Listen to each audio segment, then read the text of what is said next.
Isomo rya mbere. Lesson 1. Greetings and introduction. Gusuhuza cyangwa indamukanyo no kwibwira abandi. Greetings, indamukanyo. Introduction, kwibwirana cyangwa kwibwira abandi. Mu Cyongereza iyo wibwira umuntu urabanza ukamusuhuza. In English, when you introduce to someone, the first thing to do is to greet someone. Iyo usuhuza umuntu, iyo ushaka kwibwira umuntu urabanza ukamusuhuza mu Cyongereza. Let's go. Hello, my name is Jean de Dieu.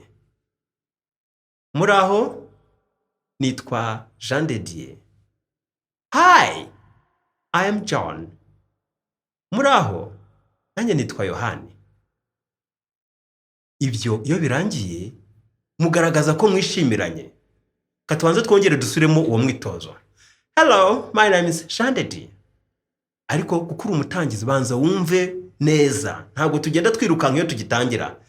Hello, muraho. My name is Jean de Dieu. Nitwa Jean de Dieu. Subiramo. Hi, muraho. I'm John. Nitwa John. Iyo ibyo birangira uravuga uti nice to meet you. Nishimiye kumenyana nawe. Nice to meet you. Hari aho bazakubwira ngo nice, ikintu cyiza, ariko iyo dusemura ntabwo tuvuga ijambo ku ijambo. Iyo dusobanura kugira ngo ubashe kubyumva, mu muco wacu bisobanuye ngo nishimiye kumenyana nawe. Nice to meet you. Subiramo. Nice to meet you. Uwa kabiri agasubiza ati nice to meet you too. Iyo wamenyereye nibwo uvuga yihuta. Urugero. Hello, my name is Jean de Dieu. Hi, I'm John. Nice to meet you. Nice to meet you too. Uzumva hari abavuga batyo ni ababimenyereye. Numva utangiye kumenyera bizajya byizana. Ngaho ganira na mugenzi wawe. Ubu ni njye mugenzi wawe. Aho uri subiza. Hello, my name is Jean de Dieu. Nice to meet you. Nizere ko wasubije. Noneho iyo ari ubwa mbere muhuye, if it is the first time you've met someone. Ibyo bintu mvuze biravuga ngo iyo ari ubwa mbere uhuye n'umuntu, if it's the first time you've met someone. Umubaza n'igihugu aturutsemo cyangwa aho aturuka. Uramubaza ngo where are you from? Uturutse he cyangwa uturutse mu kihe gihugu? Where are you from? Iyo tubyandika where are you from, kuri ekara yawe uraza kubona uko tubivuze bitandukanye n'uko byanditse. Impamvu nuko ari Icyongereza. Ririya jambo are iyo rihuye na where uravuga ngo where are you from? Where are you from? Uturutse mu kihe gihugu? Where ni ijambo rivuga ngo ni hehe. Are uri, you wowe, from guturuka. Ariko mu Kinyarwanda cyiza ni ukuvuga ngo uturuka mu kahe gace? Where are you from? Ugasubiza uti I am from Rwanda.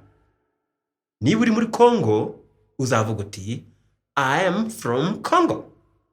Burundi, I'm from Burundi. Tanzania, I'm from Tanzania. America, I'm from America. N'ikindi gihugu bizaturuka ku gihugu uzaba uturukamo. Iyo rero umaze kubwira umuntu ngo I am from, nawe uramubaza niba ushaka kumenya igihugu cye. Uramubaza uti what about you? ibyo bintu nubisoma uko byanditse urabona what about you, ariko iyo tubivuga bihuye ntabwo iryo jambo what about you uzaryumva what about you, what about you.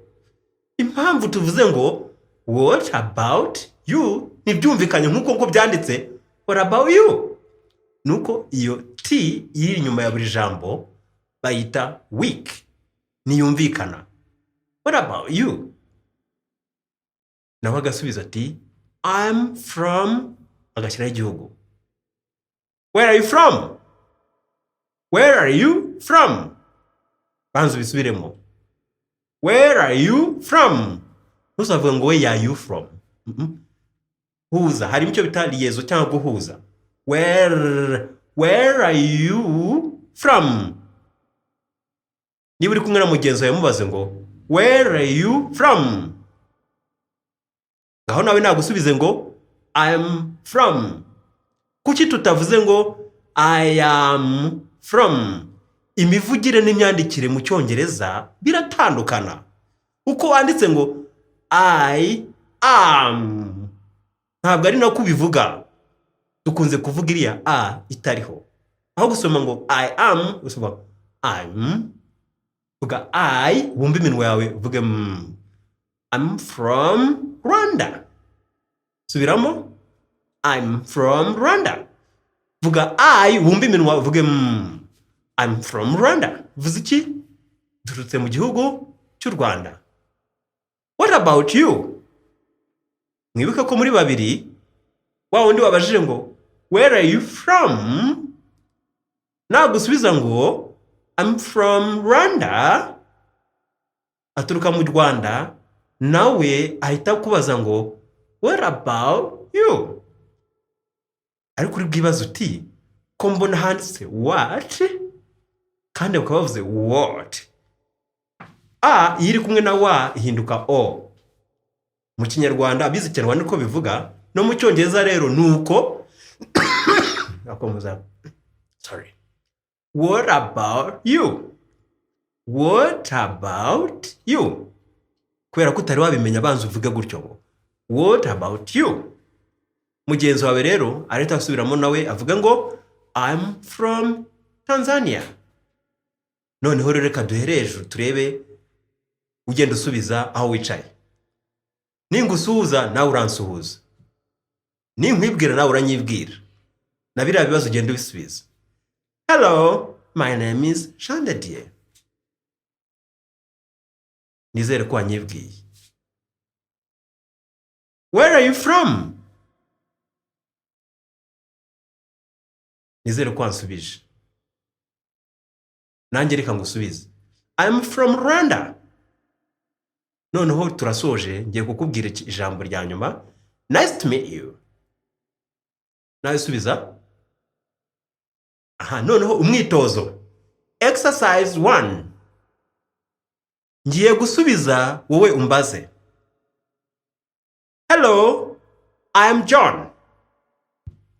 Hari ubwo wari gutangira ngo iki? Nizere ko aho uri wabitangije. Noneho nice to meet you too. Hari ubwo wowe watangiye ngo iki?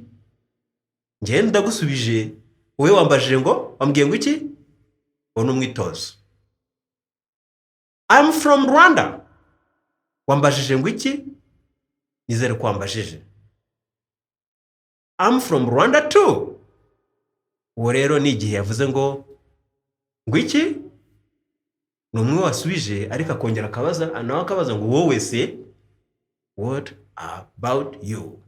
I'm from Rwanda too. Nshuti bavandimwe, wari umwitozo ujyanye no kuvuga. Reka turebere hamwe ikiboneza mvugo cyakoreshejwe muri iki kiganiro. Let us look at together the English grammar that we've used into this conversation. Verb to be. Inshinga kuba. I am. Ndi. Iyo uvuga uravuga ngo I'm, ntabwo uvuga ngo I am. iyo uhakana uravuga ngo I am not. Urugero, I am Shantiti. I'm Shantiti. I'm not Peter. You are. Ntuzasome ngo you are. Ibyo turi kwandika ntabwo ari kusoma. Soma are. Ntusome are. You are. Iyo bihuye wumvamo wa. You are. You are. You are John. You are not John. You aren't John.